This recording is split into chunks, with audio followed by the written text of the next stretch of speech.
بسم اللہ الرحمن الرحیم۔ السلام علیکم ورحمۃ اللہ وبرکاتہ۔ گندا یونیفارم۔ مما آپ ٹیچر سے کہیں میری سیٹ چینج کروا دیں، وریشا نے ہوم ورک کرتے ہوئے مجھ سے کہا۔ وریشا 5ویں میں پڑھ رہی تھی۔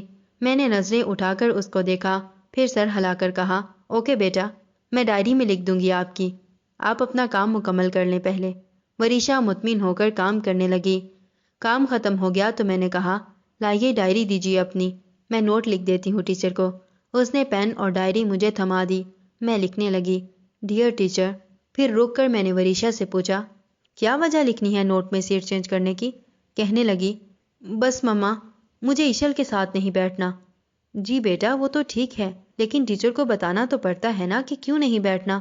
کیا وہ آپ کو تنگ کرتی ہے؟ نہیں مما، تنگ تو نہیں کرتی۔ اب میں پوری طرح اس کی طرف متوجہ ہوئی۔ پھر مما مجھے اچھا نہیں لگتا اس کے ساتھ بیٹھنا، اس کا بیگ بھی اتنا گندا ہوتا ہے، یونیفارم بھی پھٹا ہوا ہے اور شوز بھی گندے ہوتے ہیں۔ میں لمحے بھر کے لیے سوچ میں پڑ گئی۔ اوکے بیٹا، کیا یہی لکھ دوں ٹیچر کو؟ جی مما آپ لکھ دیں، ٹیچر بھی چیک نہیں کرتی ہوں اس کو۔ میں سر جھکا کر لکھنے لگی۔ میں نے لکھنے کے بعد ڈائری اسے تھما دی اور وہ کھیلنے چلی گئی۔ رات کو جب ہم سونے کے لیے لیٹے تب میں نے اس سے بات شروع کی، وریشا آپ کو میں کچھ باتیں بتاتی ہوں اپنے بچپن کی۔ وریشا خوش ہو گئی، اس کو میرے بچپن کی کہانیاں بہت اچھی لگتی تھیں۔ جی مما ضرور سنائیں، میں نے بولنا شروع کیا۔ میں جب چھوٹی تھی، ہم سب محلے کے بچے ساتھ کھیلتے تھے، ساتھ اسکول جاتے تھے۔ اسکول گھر سے تھوڑا سا دور تھا۔ اب تو سب کے گھروں میں گاڑیاں ہیں نا، اس وقت نہیں ہوتی تھی، کسی ایک گھر میں ہو تو ہو، ورنہ تو نہیں ہوتی تھی۔ سب کے پاس بائک بھی نہیں ہوتی تھی، بس کچھ لوگ ہی بائک لے سکتے تھے۔ آپ کے نانا ابو کے پاس تو تھی بائک۔ خیر سب بچے ساتھ جاتے تھے۔ میرے بابا کہتے تو تھے کہ میں تمہیں بائک پر چھوڑ دیتا ہوں، لیکن مجھے اچھا نہیں لگتا تھا کہ میرے سب دوست پیدل جائیں اور میں بائک پر۔ میں نہیں جاتی تھی بائک پر، میں پیدل ہی اپنے دوستوں کے ساتھ جاتی تھی۔ ہمارے اماں بابا پورے سال میں ایک ہی یونیفارم دلاتے تھے اور ایک ہی جوتے کی جوڑی۔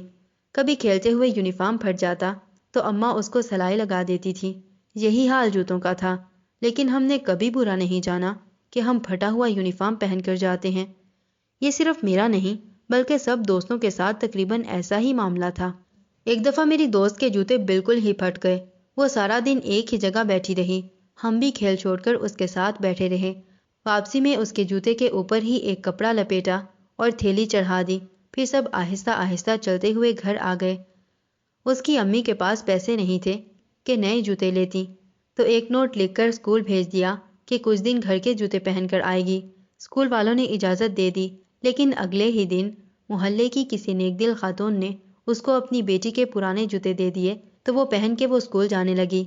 اس طرح ساتھ آنے جانے اور باتیں کرنے کھیلنے میں ہمیں اتنا مزہ آتا تھا کہ کبھی ایک دوسرے کے یونیفارم اور جوتوں پر توجہ ہی نہیں دی۔ اب دیکھیں، میری ایک دوست آرمی میں کیپٹن بن گئی ہے اور ایک دوست جہاز اڑاتی ہے، تو کیا فرق پڑا کہ کس کے جوتے اور یونیفارم کیسا تھا؟ ہمیں تو یاد بھی نہیں، بس یاد ہے تو یہ کہ ہم بہت اچھے دوست ہیں اور ہمیشہ رہیں گے۔ آرمی والی آنٹی نے ہمیں بلایا تھا نا جب انہوں نے نیا گھر بنایا تھا، یاد ہے آپ کو؟ تو اتنے سال بعد بھی ہم ایک دوسرے سے اتنی عزت سے اس لیے ملتے ہیں کہ ہم نے بچپن میں کبھی ایک دوسرے کی برائیوں اور کمیوں پر نظر نہیں ڈالی، بلکہ صرف ایک دوسرے کے ساتھ اچھا وقت گزارا۔ ٹھیک ہے نا بیٹا؟ جی مما۔ وریشا بالکل خاموش ہو گئی اور میں بھی۔ پھر تھوڑی دیر بعد وہ اٹھی اور ڈائری نکال کر نوٹ والا پیج پھاڑ دیا، پھر میری طرف دیکھ کر مسکرائی اور میرے گلے لگ گئی۔ آئی ایم سوری مما، میں نے کتنی غلط بات کی تھی ایشل کے لیے۔ کوئی بات نہیں بیٹا، ہم انسان ہیں، غلطی کر جاتے ہیں، مگر جو اپنی غلطی کو مان کر اسے صحیح کر لے وہی سپر انسان ہوتا ہے۔ میں نے اسے پیار کیا اور لٹا دیا۔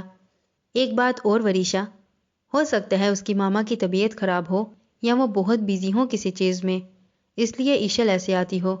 اگر آپ کو پتہ چلے تو مجھے بتائیے گا۔ Okay, good night. جزاکم اللہ خیر و احسن الجزا فی الدنیا والآخرہ۔